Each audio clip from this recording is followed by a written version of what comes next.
Alors, avant d'entrer dans ces étapes, ce qui est indispensable, c'est de bien comprendre qu'il y a deux niveaux de décision.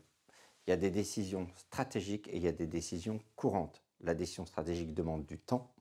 La décision courante nous laisse peu de temps et il va falloir y aller sans avoir tous les éléments. Ceci étant posé, c'est quoi les deux étapes indispensables? La première, c'est le travail du calme, savoir, on a vu ensemble, un chef, ça court pas, savoir marcher lentement pour être en capacité de se laisser imprimer par un maximum d'éléments pour être en capacité, quelles que soient les circonstances et l'urgence, de prendre la décision. La deuxième chose, c'est savoir au maximum en soi-même, à la fois par des conseils extérieurs et soi-même par de l'autodistanciation, en défocaliser pour sans cesse laisser s'imposer les choses à soi. Donc l'importance, défocaliser pour ne pas se laisser embarquer par ses propres biais.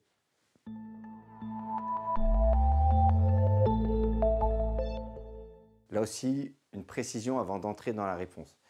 Il faut faire attention parce qu'il y a plusieurs types de leadership. Il y a des leaders qui sont plutôt des leaders cérébraux, qui savent embarquer mais qui sont des hommes d'idées. Prenez De Gaulle ou Marie Curie, sont des leaders cérébraux. Vous avez des leaders relationnels qui savent embarquer, avoir des combats mais qui n'ont pas forcément la vision de la décision. Ça peut être Nicolas Sarkozy ou Simone Veil, vous voyez. Et puis, il y a des leaders décisionnels. Il y a des gens qui savent embarquer et décider. Ça va être plus un Napoléon ou une Margaret Thatcher. Donc, ceci étant posé, c'est pour ça que moi, je suis plus sensible au concept de chef qui intègre la dimension de leadership et la dimension de discernement. Quelles sont justement les qualités pour moi de ce chef leader?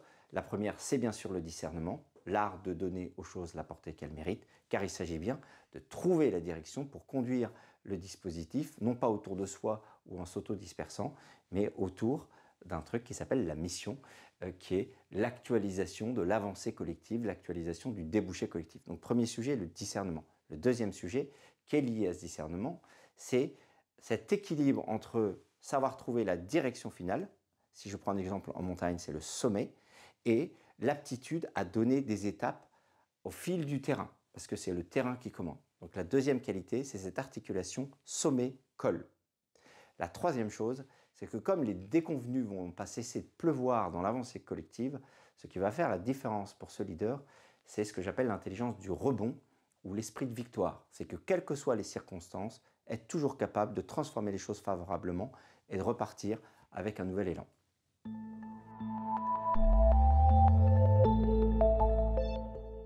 Pour cela, déjà se connaître, puisque c'est là qu'on va savoir sa propre modalité. Il y a une dimension d'énergie. Est-ce qu'on est plutôt automoteur ou est-ce qu'on est plutôt en réaction? On a besoin d'un cadre. Donc c'est une bonne manière de se connaître. Et puis, ce qu'on évoquait précédemment, est-ce qu'on est plutôt cérébraux dans la pensée, dans les idées, relationnels ou décisionnels, aptes à décider dans toutes circonstances? Donc se connaître. Une fois qu'on a posé ça, comment compenser? Il y a deux leviers.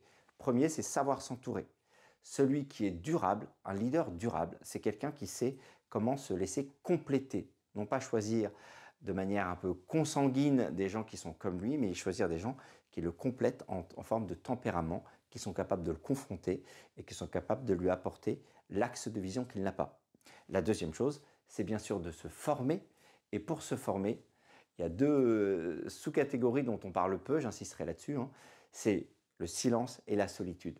Parce que on va apprendre, on peut se laisser enseigner de plein de façons, mais le plus grand maître, c'est la manière dont on sait travailler en soi son intériorité, en se taisant pour laisser retomber l'écume environnante et en sachant être seul, parce que quand on est seul, on pousse en soi les murs intérieurs du tri qui permettent un juste discernement.